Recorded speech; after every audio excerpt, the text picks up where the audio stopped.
ഒരു ഗ്രാമത്തിലൊരു സാധകനുണ്ടായിരുന്നു. നിരന്തരമായ ആത്മീയ സാധനയിൽ അദ്ദേഹം സമർപ്പണ ബുദ്ധിയോടെ സദാ ശ്രദ്ധ കേന്ദ്രീകരിച്ചു. ആ ഗ്രാമത്തിൽ വേറൊരാൾ അദ്ദേഹത്തെ കണ്ട ഉടനെ ചീത്ത വിളിക്കുകയും വിമർശിക്കുകയും ചെയ്യും. അങ്ങോട്ടും ഇങ്ങോട്ടും നടക്കാനൊക്കെ അദ്ദേഹത്തിന് എന്തെങ്കിലും പറഞ്ഞ് ചീത്ത വിളിക്കുക, കുറ്റപ്പെടുത്തുക, കളിയാക്കുക ഒക്കെ ചെയ്തുകൊണ്ടേയിരുന്നു. അങ്ങനെ ഇരിക്കെ ഒരു ദിവസം ഈ വിമർശിക്കുന്ന ആൾ മരിച്ചുപോയി. അദ്ദേഹം മരിച്ചെന്ന വാർത്ത വേറൊരാൾ വന്ന് ഭയങ്കര സന്തോഷത്തോടെ ഈ സാധകനോട് പറഞ്ഞ്, അങ്ങോട്ടൊരു സന്തോഷ വാർത്ത അറിയാനുണ്ട്. അങ്ങേ എപ്പോഴും കുറ്റപ്പെടുത്തുകയും കളിയാക്കുകയും വിമർശിക്കുകയും ചെയ്യുന്ന ആൾ മരിച്ചു. ഇത് കേട്ടപ്പോൾ സാധകൻ ദുഃഖത്തോട് പറഞ്ഞ്, കഷ്ടം, എൻ്റെ ഒരു നല്ല സുഹൃത്തായിരുന്നു, നഷ്ടപ്പെട്ടു പോയല്ലോ. എൻ്റെ മനസ്സിനെ എപ്പോഴും ഗുരുവിൽ നിർത്താനും ആത്മീയതയിൽ മുന്നോട്ട് പോകാനും സഹായിച്ച ഒരു സുഹൃത്തായിരുന്നു അദ്ദേഹം. ഏത് പ്രതികൂല സാഹചര്യങ്ങളും നമ്മൾ അനുകൂലമാക്കി മാറ്റാം നമുക്ക്. അമ്മ പറയാറുണ്ടല്ലോ. അപ്പോൾ ഒരു കുതിര കിണറ്റി വീണ്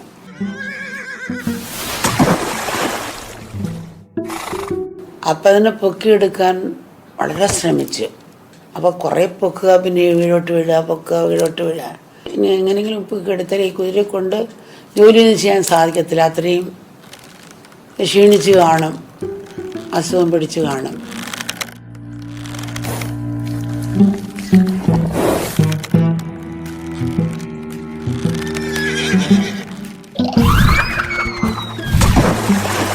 ഇനിയിപ്പോൾ എടുക്കണ്ട,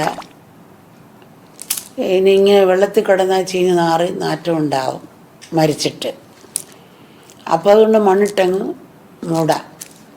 മണ്ണ് അടുത്ത നിലത്തിലെ ചെളിയായിരുന്നു. ആ ചെളി കൊട്ടയെ കോരി കൊണ്ടുവന്ന് ഈ കിണറ്റിലിടുക. ആ വീഴുന്ന കുതിരയുടെ പുറത്താണ്.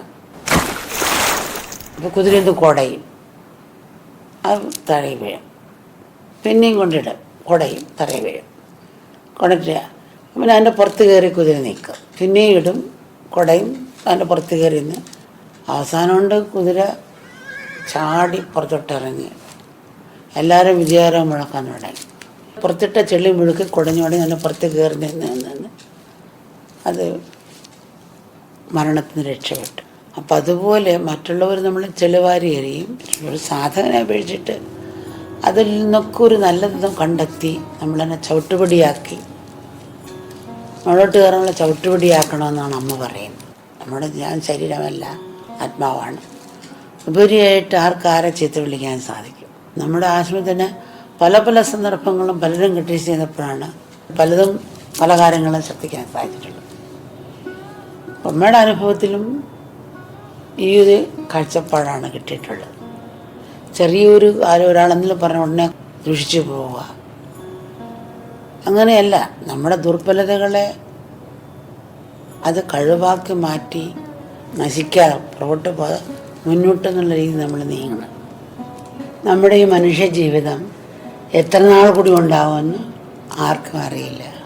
മരണം ഓരോരുത്തരുടെയും തൊട്ടുപുറകെ തന്നെയുണ്ട്. അല്പസുഖങ്ങൾക്ക് വേണ്ടി പാഴാക്കാനുള്ളതല്ല നമ്മുടെ ഈ മനുഷ്യജന്മം. മനുഷ്യജീവിതം കൊണ്ട് നേടാനുള്ള സുവർണ അവസരമാണ് നമ്മുടെ മുൻപിലുള്ളത്. ശാന്തിയുടെയും സമാധാനത്തിൻ്റെയും യഥാർത്ഥ ഉറവിടം എന്താണ്, നമ്മുടെ ഉന്മ എന്താണ് എന്നെല്ലാം ആരാഞ്ഞറിയുവാൻ മനുഷ്യജീവിതത്തെ നമ്മൾ പ്രയോജനപ്പെടുത്തണം.